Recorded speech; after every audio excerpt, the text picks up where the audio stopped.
So let's take a look at Teena's snatch here and do some analysis of this. She just started with me and came in and we worked on some small corrections. So let's take a look. Let's watch it in full motion first.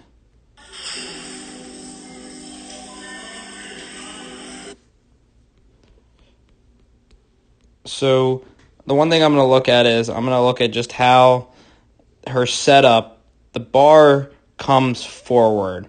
So if we watch and kind of look, that bar tweaks forward to move around her knees.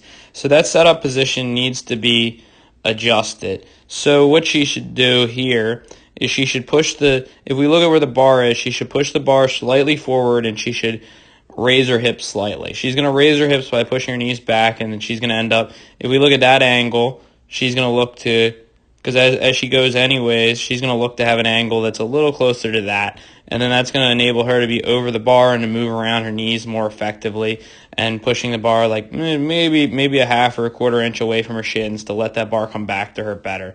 So I see that there on the start position, very important. Now let's take a look here. Did pretty good.